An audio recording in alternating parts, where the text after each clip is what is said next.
आज से लगभग 2600 साल पहले जिस समय को भारतीय इतिहास में वैदिक काल का माना जाता है, उस समय काशी नगरी, जिसे आज के समय में वाराणसी या बनारस के नाम से जानते हैं, वहां पर एक महान ऋषि और ज्ञानी हुआ करते थे जिनका नाम था सुश्रुत। वैसे तो सुश्रुत एक साधारण सन्यासी ही थे, लेकिन उन्हें रोगियों को स्वस्थ करने में बहुत ही अधिक रुचि थी।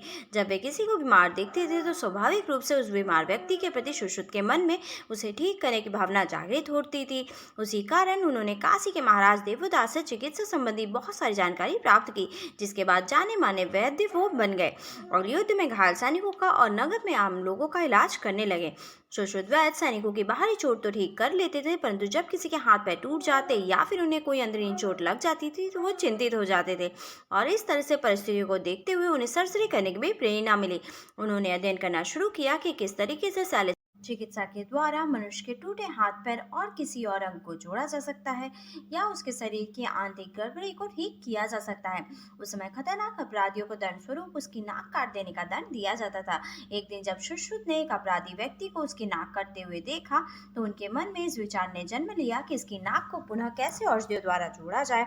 और फिर उन्होंने प्रयोग करते हुए पहली बार राइनोप्लास्टी सर्जरी का आविष्कार किया और कई लोगों की कटी नाक को जोड़कर उन्हें जिंदगी का वरदान दिया। जब ये प्रयोग सफल हुआ तो सुश्रुत ने आंखों के दोष को दूर करने के लिए औषधियों का अध्ययन करना प्रारंभ किया और इसमें भी वो सफल रहे। उन्हें दुनिया का फर्स्ट कैटरेक्ट सर्जन भी कहा जाता है, क्योंकि उन्होंने काशी को और उसके बाहर के क्षेत्रों के कई लोगों की आंखों से संबंधित बीमारी को बड़ी ही सफलतापूर्वक ठीक किया। सुश्रुत का अर्थ ही होता है कि जिसकी ख्याति सभी ने सुनी हो। सुश्रुत वैद्य स्वभाव से ही बड़े दयावान थे, जिसका मतलब है कि वो सभी रोगियों की बड़ी करुणा और शांत भाव से सेवा किया करते थे। उन्होंने निश्चल भाव से सेवा करते हुए सर्जरी का निर्माण किया और यह निर्माण उस समय बहुत ही कठिन कार्य था, क्योंकि उस समय किसी भी तकनीकी या संसाधन की मौजूदगी नहीं थी और यही वजह है कि वो फादर ऑफ ऑल सर्जरी भी कहलाए। समय बीतता गया और सुश्रुत को रोगियों के इलाज और ऑपरेशन को बेहतर तरीके से करने के लिए औजारों की जरूरत पड़ने लगी। इसलिए कहा जाता है कि आवश्यकता ही आविष्कार की जननी है। उन जरूरतों को पूरा करने के लिए सुश्रुत ने औजारों को बनाना भी शुरू किया और धीरे धीरे उन्होंने एक के बाद एक करके 121 सर्जिकल इंस्ट्रूमेंट्स बनाए। वे पूरे वैश्विक इतिहास के पहले व्यक्ति बने जिन्होंने सर्जिकल इंस्ट्रूमेंट्स का निर्माण किया। अभी तक हमने आपको जितना बताया उससे आप ये तो समझ ही गए होंगे कि सुश्रुत वैद्य बहुत ही तीव्र बुद्धि के व्यक्ति थे। इतने सारे आविष्कार करने के बाद भी उन्होंने ना रुकने का फैसला किया और अपने सारे ज्ञान को संस्कृत भाषा में एक पुस्तक लिखकर विस्तारित किया, जिसका नाम है सुश्रुत संहिता। सर्जरी के समस्त प्रक्रिया बताने वाली ये पुस्तक आयुर्वेद में मुख्य स्थान रखती है। सिर्फ इतना ही नहीं, बल्कि ये संस्कृत पुस्तक अथर्ववेद का भी एक खंड है।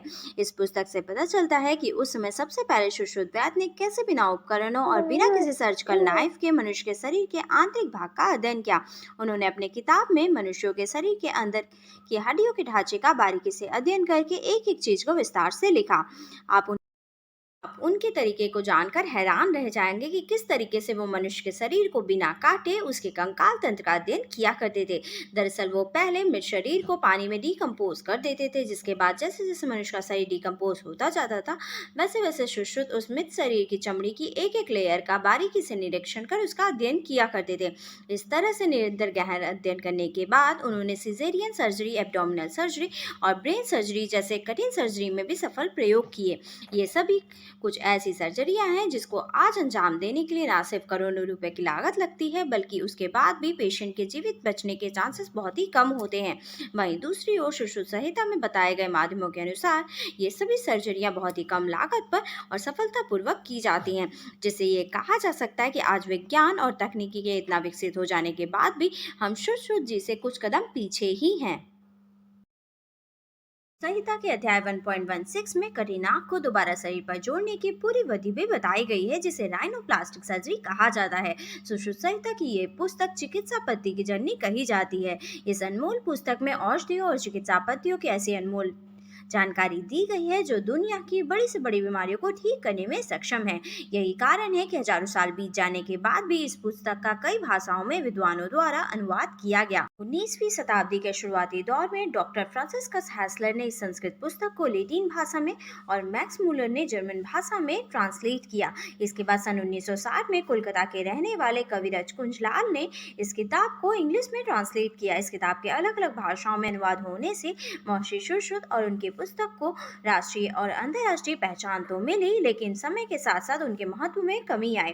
वैदिक काल में कुछ भी लिखने के लिए पत्तों का प्रयोग किया जाता था और सुश्रुत संहिता भी कागज के पन्नों पर लिखी गई पुस्तक है और इसे महर्षि सुश्रुत और उनके बाद उनके शिष्यों ने बहुत ही सहेज कर रखा। ये किताब कितनी बहुमूल्य है, इस बात का अंदाजा इस बात से लगाया जा सकता है कि इस किताब की एक कॉपी यूएस के लॉस एंजलिस के काउंटिंग म्यूजियम ऑफ आर्ट में रखी गई है। महर्षि सुश्रुत संसाधन विहीन समय में एक ऐसी अनोखी पहचान बना गए जो चिकित्सा के क्षेत्र को एक शिखर पर पहुंचाता है जिसकी कल्पना भी संभव नहीं है। 600 बीसीई का वो दौर आज महर्षि सुश्रुत की वजह से ही गोल्डन एज ऑफ सर्जरी कहा जाता है। सन 2018 में महर्षि सुश्रुत को सम्मान देते हुए royal Australian college of surgeons ने अपने कॉलेज के अंदर महर्षि सुश्रुत का एक स्टेचू भी बनवाया और चिकित्सा के क्षेत्र में सभी विद्वान महर्षि सुश्रुत को एक सम्मानीय स्थान देते हैं।